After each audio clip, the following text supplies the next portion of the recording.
오늘 하나님께서 우리에게 주시는 말씀은 창세기 40장 1절에서 8절까지의 말씀입니다. 우리 함께 한 절씩 교독하겠습니다. 그 후에 애굽 왕의 술 맡은 자와 떡 굽는 자가 그들의 주인 애굽 왕에게 범죄한지라. 바로가 그 두 관원장 곧 술 맡은 관원장과 떡 굽는 관원장에게 노하여 그들을 친위 대장의 집 안에 있는 옥에 가두니 곧 요셉이 갇힌 곳이라. 친위 대장이 요셉에게 그들을 수종들게 하매 요셉이 그들을 섬겼더라. 그들이 갇힌 지 여러 날이라.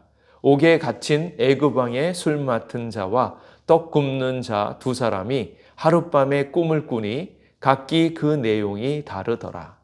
아침에 요셉이 들어가 보니 그들에게 근심의 빛이 있는지라. 요셉이 그 주인의 집에 자기와 함께 갇힌 바로의 신하들에게 묻되 어찌하여 오늘 당신들의 얼굴에 근심의 빛이 있나이까? 함께 읽겠습니다. 그들이 그에게 이르되 우리가 꿈을 꾸었으나 이를 해석하는 자가 없도다. 요셉이 그들에게 이르되 해석은 하나님께 있지 아니하니이까 청하건대 내게 이르소서. 아멘. 이 새벽에 하나님께서 우리와 함께 하시고 친히 말씀하여 주시기를 원합니다. 우리가 흔히 하는 말로 꿈보다 해몽이라는 말이 있습니다. 꿈을 꾼 것보다 해몽이 더 그럴싸하고 좋은 쪽으로 해몽을 하기가 쉽습니다. 그런데 우리나라에도 그런 꿈들에 대한 이야기가 많고 또 해몽을 어떻게 하느냐에 따라서 어떻게 결정되어지는지 이제 그런 경험치가 많이 있습니다. 보통 우리나라에 물고기 꿈을 꾸면 물고기를 깨끗한 곳에서 보거나 잡는 꿈을 꾸면 대체적으로 재물이나 승진 또는 태몽으로 여겨서 좋은 꿈이라고 이야기합니다. 우리나라 옛날 이야기에 30이 넘도록 장가를 가지 못한 한 총각이 있었다고 합니다. 이 총각이 섣달 금운날에 꿈을 꾸었습니다. 꿈은 그 개울가 수양버들 나무 밑에서 누워 있는데 글쎄 그 한쪽 겨드랑이로 잉어가 들어오고 한쪽 겨드랑이로 붕어가 들어오는 꿈을 꾼 겁니다. 도대체 이 꿈이 뭔가 너무너무 궁금해서 동네 어른들에게 물어봅니다. 도대체 물고기가 들어왔는데 잉어와 붕어가 들어왔다. 이게 무슨 꿈인가? 그랬더니 동네 어르신들이 그것을 해몽을 하는데 해몽을 하다가 도대체 그 뜻이 잘 모르고 또 그 해석하고 있는 그 두 사람이 서로 이 일 가지고 싸움이 난 겁니다.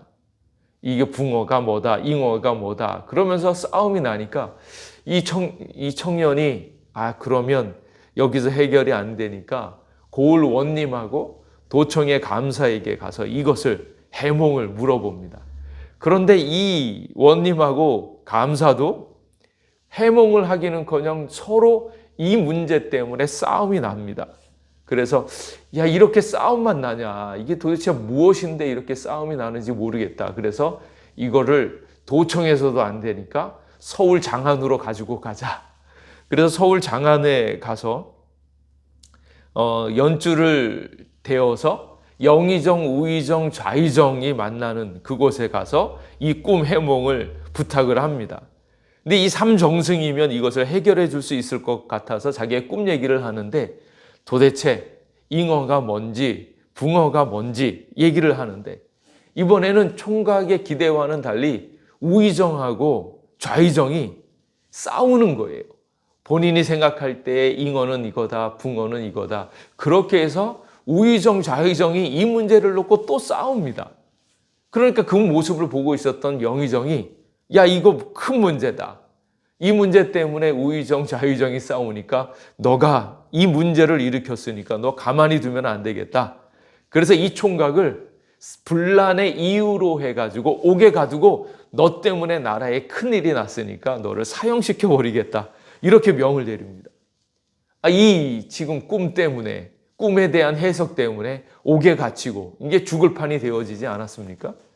그래서 이 총각이 푸념하면서 옥에 있는데 가만히 옥에 갇혀서 있는데 앞에 쪽제비가 한 마리가 지나가는데 그 입에 새파란 이파리를 물고 있는 거예요. 그 이파리를 이렇게 가만히 보고 있는데 그 옆에 보니 쪽제비 새끼가 죽어 있습니다. 그러니까 이 쪽제비가 그 입에 물고 있었던 이파리를 가져다가 그 죽어 있는 쪽제비 새끼한테 그 코에 슥슥슥슥 문지릅니다. 그랬더니 그 새끼 콧등에 이파리로 이렇게 하니까 그 쪽제비가 살아난 거예요, 새끼가.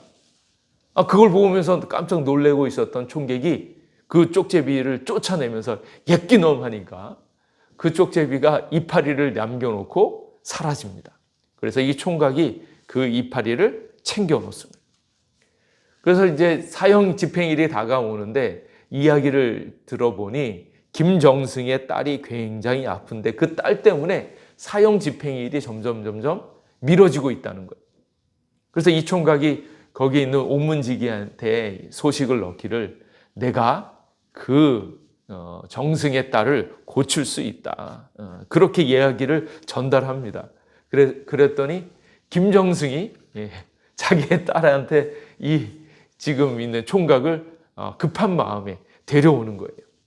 근데 이 총각이 그 자기가 가지고 있었던 이파리로 그 김정승의 딸의 코에 이파리로 쓸어버리니까 김정승의 딸이 살아납니다. 그 일로 김정승이 너무 기뻐서 이 총각에게 사형을 면하게 하고 하늘이 내린 귀인이라고 이야기를 하면서 그 총각을 사위로 삼았습니다. 근데 그 얘기를 듣고 있던 이정승도 너무너무 부러워서 자기의 딸도 총각의 후처로 시집을 보냈다. 이런 이야기가 있습니다. 벼슬도 시켜주려고 했더니 총각은 자신이 무식해서 벼슬은 할 수 없으니까 그냥 편안하게 살고 싶다. 그렇게 해서 집도 내리고 이렇게 부인들하고 지내게 되었다고 합니다. 그래서 그 총각이 그 편안한 날에 누워서 한쪽 팔에는 김정승의 딸을 한쪽 팔에는 이정승의 딸을 데리고 누웠는데 그때 문득 생각난 것이 해몽을 못한 자신의 잉어와 붕어의 꿈입니다. 그 얘기를 그 부인들에게 하니까 그 부인들이 하는 말이 이제야 해석이 되어지는데 그 붕어와 잉어가 바로 자기들이라고 이제 이렇게 이야기하면서 해석을 했다고 합니다. 인생은 꿈을 해석할 줄 모릅니다. 왜냐하면 미래를 모르기 때문에 그렇습니다. 그러나 그 미래를 하나님께서 알고 계신다라는 거예요. 그래서 꿈보다 해몽이라고 이야기하는데 사실은 그 해몽은 하나님 손에 달려 있고 하나님께서 운행하셔야지만 그 꿈이 온전히 해석되어진다라는 것을 알게 되어집니다. 그래서 하나님은 꿈을 알고 계시고 미래도 알고 계시고 미래를 알고 계시니까 그 미래에 맞추어서 꿈도 꾸게 하시고 그리고 그 꿈을 완벽하게 이루어 주신다라는 것을 기억해야 합니다. 오늘 성경 본문에 보면 이번에는 또 다른 꿈이 나옵니다. 지금 요셉은 하나님께서 주신 꿈 때문에 지금 이렇게 감옥에 갇혀져 있습니다. 하나님이 주신 꿈 때문에 애굽에 팔리게 되어지고 종노릇하고 이제는 억울하게 누명을 쓰고 감옥에 사는 요셉에게 이제 또 다른 꿈의 문제가 다가옵니다. 요셉이 갇힌 그 친위대장 그 감옥 거기에 술 맡은 관원장, 떡 굽는 관원장이 들어오고 그들이 꿈을 꾸는데 그 꿈을 꾸고 난 다음에 어떻게 해야 될지 알 수 없고 헤매고 있는 그런 상황입니다. 그 상황에 요셉이 나에게 그 꿈을 알려달라고 이야기를 합니다. 왜냐하면 요셉이 알고 있는 하나님은 그 꿈을 알고 계시고 꿈을 분명하게 이룰 수 있는 분이라는 것을 알고 있기 때문에 그렇습니다. 그리고 더 나아가서 꿈이 중요한 것이 아니라 하나님께서 미래를 알고 계시고 미래를 정하시고 그 미래에 맞춰서 꿈을 준다라는 것을 요셉이 알고 있었기 때문에 하나님께 가면 그 꿈이 확실하게 해석되어질 것을 알고 있었고, 해석은 오직 하나님만 할 수 있다라고 분명히 알고 있었기 때문에 자신 있게 이 일을 묻는 겁니다. 요셉의 자신감이 어디에 있었나? 해석은 하나님께 있다라는 것이고, 해석은 하나님께 있다라는 것이 분명한 것은 하나님께서 인생을 주장하시고 인생의 미래를 분명하게 만들어 놓으셨기 때문에 그렇습니다. 그래서 요셉에게 있어서 하나님은 그의 미래, 그의 장래에 있는 모든 일들을 정하시고 그에게 그 삶을 운행하도록 진행하고 있기 때문에 그렇습니다. 그래서 계시를 받은 요셉에게는 미래가 확정되어져 있고 그 확정되어진 미래에 합당한 꿈을 주시기 때문에 자신감 있게 이렇게 꿈 해석을 나에게 이야기해라. 나에게 그 꿈을 이야기하면 내가 그것을 해결해 주겠다라고 이야기하는 것입니다. 그렇게 자신감 있게 얘기한 이유는 어디에 있습니까? 다른 것이 아니라 그 힘들고 어려운 가운데서도 하나님이 함께 하신다라는 것을 분명히 알았기 때문에 그렇습니다. 창세기 39장 23절 말씀에 보면 간수장은 그의 손에 맡긴 것을 무엇이든지 살펴보지 아니하였으니 이는 여호와께서 요셉과 함께 하심이라. 여호와께서 그를 범사에 형통하게 하셨더라. 이렇게 자신 있게 해석하겠다라고 해결하겠다라고 이야기하는 이유는 하나님이 함께 하셨기 때문이다라는 것을 알 수 있습니다. 하나님이 함께 하시면 주어지는 것이 범사의 형통함입니다. 그리고 그 형통함에는 현재 자기의 생활뿐만 아니라 미래에 되어지는 모든 일들 또한 하나님께서 붙잡고 계시고 그 형통함으로 인도한다라는 것을 믿었다라는 거예요. 그래서 지금 감옥에 있음에도 불구하고 하나님이 함께 하심으로 형통하고 또 장래에 있는 미래의 일도 이 꿈도 하나님 안에서 다 해결되어질 것을 믿었기 때문에 하나님께 감사하면서 이 모든 일들을 고백하고 있습니다. 요셉에게 있어서 하나님은 이 모든 것을 결정지으시고 진행하시는 분입니다. 그래서 하나님이 함께 계심이 분명한 이상 요셉은 조금도 주저하지 않고 해결자, 해몽자로 자기를 자처하고 있습니다. 그러고 보면 꿈의 해석은 하나님께 있다라는 것을 알 수 있습니다. 그리고 그 꿈의 해석은 누구에게 임합니까? 하나님의 사람 요셉에게 임합니다.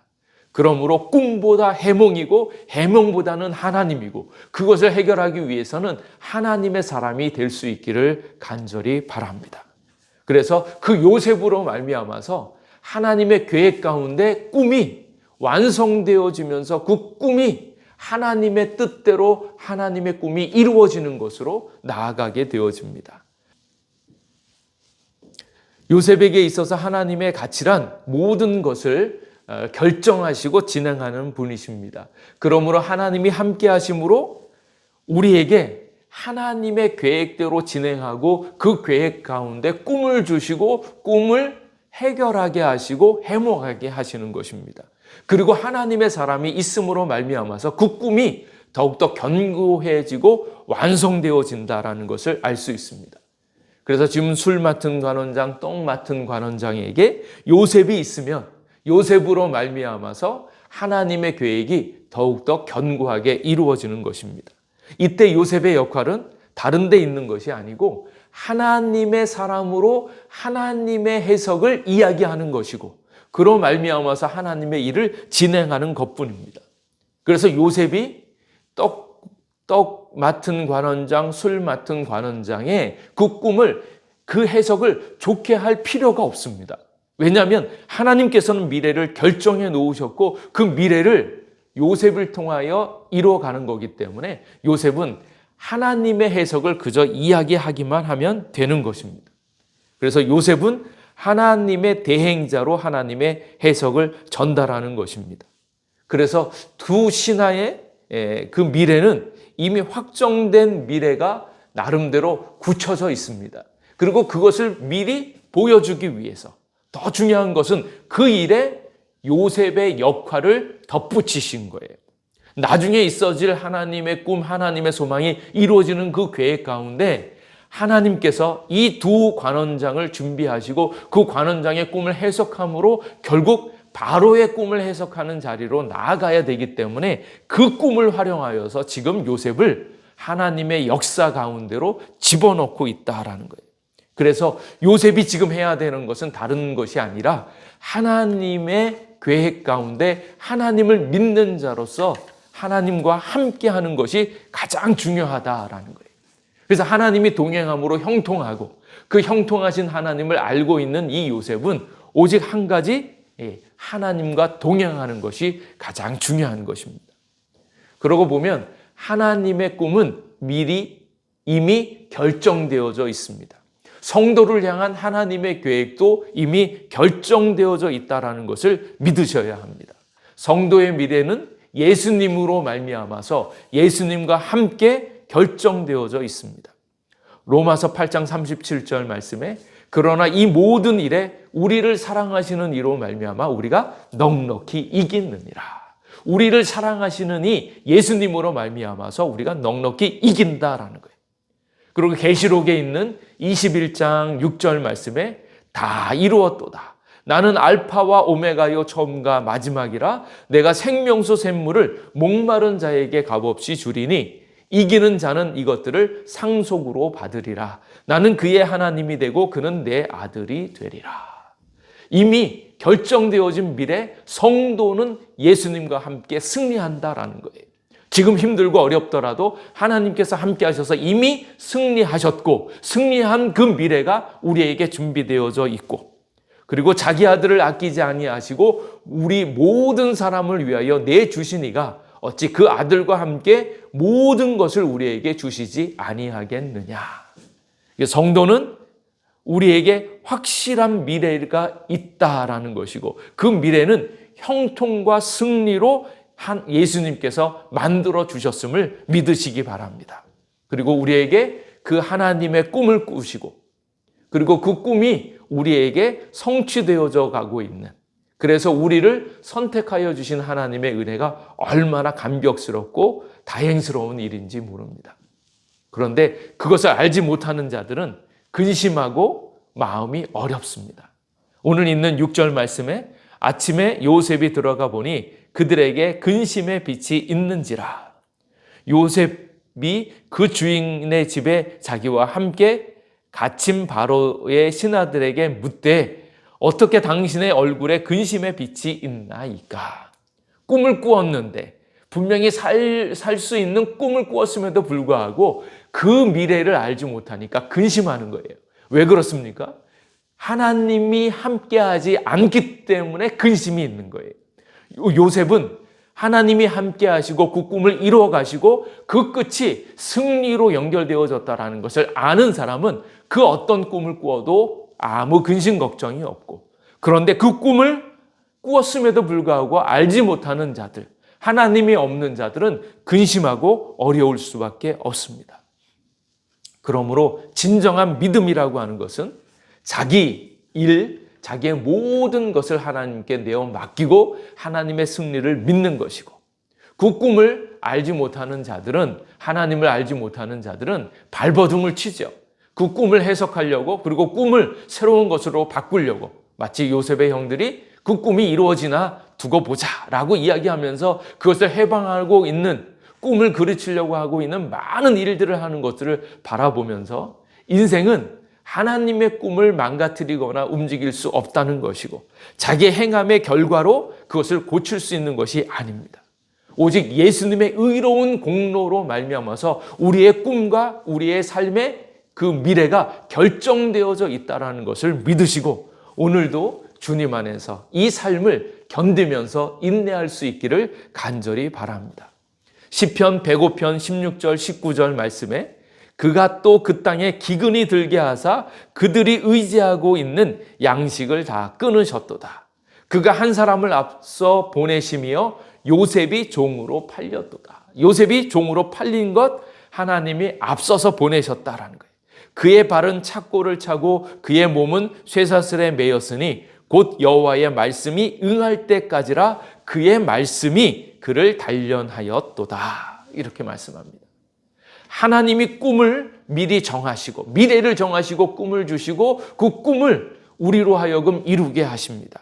단지 우리에게 필요한 것은 하나님의 말씀이 있고 그 말씀을 간직하면서 단련되어지면서 인내하는 것입니다. 결국 하나님의 때가 이를 때의 그 꿈이 완벽하게 이미 결정되어진 그 미래가 우리에게 이루어지는 것을 믿으시기 바랍니다. 오늘 본문에 나와 있는 그 꿈도 하나님의 꿈, 하나님의 계획이 이루어지는 그 도구로서 이런 꿈을 꾸는데 그것이 바로 하나님의 사람을 통하여 이루어지는 것을 확신하면서 하나님과 동행함으로 그 꿈의 해석 또한 그 꿈의 성취 또한 하나님의 뜻대로 이루어지는 것을 믿으시기 바랍니다. 그러면 꿈이 하나님의 승리로 연결되어지고 우리도 그 안에서 승리자가 되어진다는 것을 믿으시기 바랍니다. 그러므로 편안하게 꿈보다 해몽, 해몽보다는 하나님, 그리고 그 하나님이 우리와 함께 하시면서 하나님의 좋은 계획이 우리에게 이루어질 줄로 믿습니다. 그 꿈을 하나님과 함께 기뻐할 수 있기를, 누리시기를 주님의 이름으로 축복합니다. 기도하겠습니다. 하나님, 예수님을 믿는 이들의 하나님의 계획과 꿈이 반드시 승리함을 알게 하여 주시옵소서. 요셉처럼 하나님으로 말미암아 형통의 세계가 이미 확정되어져 있음을 믿고 주님을 더욱더 신뢰하고 의지하면서 오늘의 삶을 아버지 인내할 수 있도록 도와주시옵소서. 감사드리옵고 예수님 이름으로 기도하옵나이다. 아멘.